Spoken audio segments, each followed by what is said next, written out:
ശരി, ഞാനിനി കുറച്ച് രമേശ് ചെന്നിത്തല പൊളിറ്റിക്സിലേക്ക് വന്നാലേ, ഇപ്പോൾ ഇതിന് മുൻപ് ഇപ്പോൾ ഒരു തെരഞ്ഞെടുപ്പിലേക്ക് നിങ്ങൾ പോവുകയാണ്, നിങ്ങൾക്ക് തദ്ദേശ തെരഞ്ഞെടുപ്പിൽ ജയിച്ചതിൻ്റെ വലിയ കോൺഫിഡൻസ് ഉണ്ട്, അധികാരത്തിൽ തിരികെ വരാൻ കഴിയുന്ന ആത്മവിശ്വാസമുണ്ട്.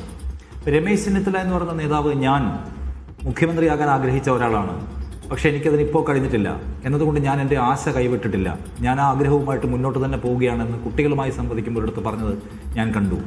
ആ ആഗ്രഹവുമായിട്ട് തന്നെയാണോ ഇപ്പോഴും മുന്നോട്ട് പോകുന്നത്? ആ ആഗ്രഹവും മോഹവും താങ്കളെ ഇപ്പോഴും വല്ലാതെ ആവേശിക്കുന്നുണ്ടോ?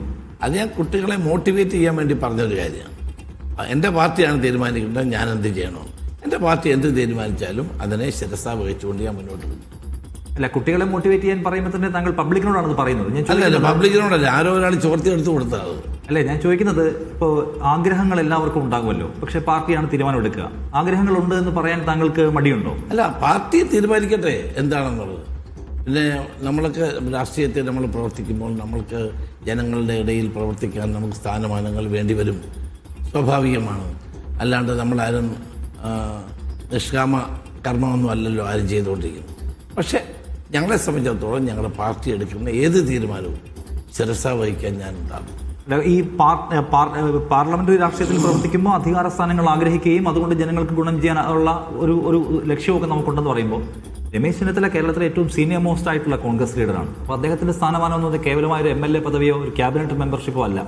അതിനപ്പുറം അദ്ദേഹം മുഖ്യമന്ത്രിയാകുമെന്ന് വിചാരിക്കുന്ന ആളുകൾ അദ്ദേഹത്തിന്റെ ഒപ്പം തന്നെ ഉണ്ടല്ലോ. ഞാൻ ചോദിക്കുന്നത്, ഇനി പാർട്ടി ഏത് തീരുമാനം എടുത്താലും മുഖ്യമന്ത്രി പദത്തിന് താൻ അർഹനാണ് എന്ന് വിചാരിക്കുന്ന ആളാണ് താങ്കൾ?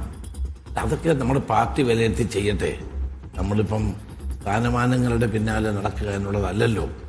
പാർട്ടി അതൊക്കെ യുക്തമായ സമയത്ത് യുക്തമായ തീരുമാനം എടുക്കും. അപ്പോൾ അതിനകത്ത് ഒരു കൺഫ്യൂഷൻ ഉണ്ടാക്കുന്നുണ്ടോ നിങ്ങൾ തന്നെ? അതായത് കേരളത്തിൽ ആരാണ് മുഖ്യമന്ത്രിയാകാൻ പോകുന്നത്? അപ്പോൾ നിങ്ങളെക്കുറിച്ചുള്ള ഏറ്റവും വലിയ ആക്ഷേപമായിട്ട് ഇപ്പോൾ CPIM-കാരും ലെഫ്റ്റും പറയുന്ന ഒന്ന്, അവിടെ 6 7 മുഖ്യമന്ത്രി സ്ഥാനാർത്ഥികളാണ്, അവർക്ക് തന്നെ വലിയ അടി വരാൻ പോവുകയാണ്.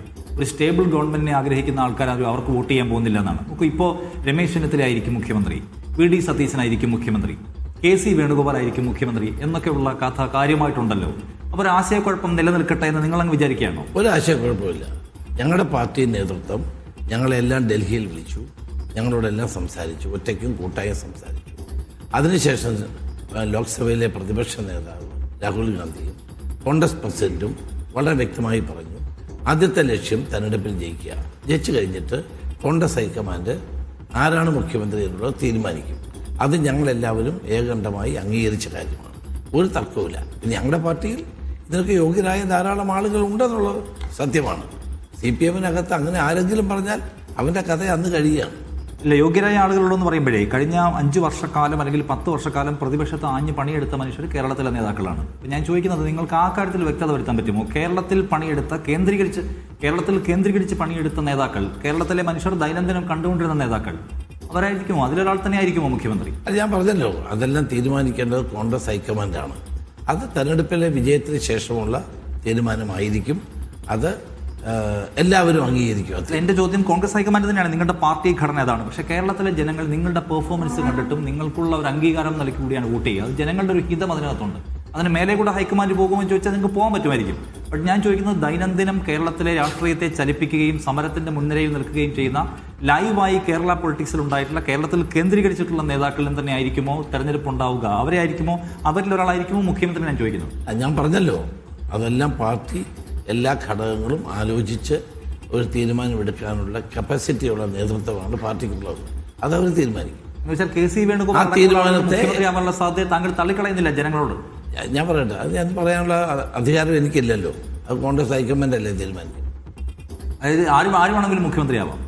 പാർട്ടി തീരുമാനിക്കുന്ന ആരെയും പാർട്ടി പ്രവർത്തകരും ജനങ്ങളും അംഗീകരിക്കും.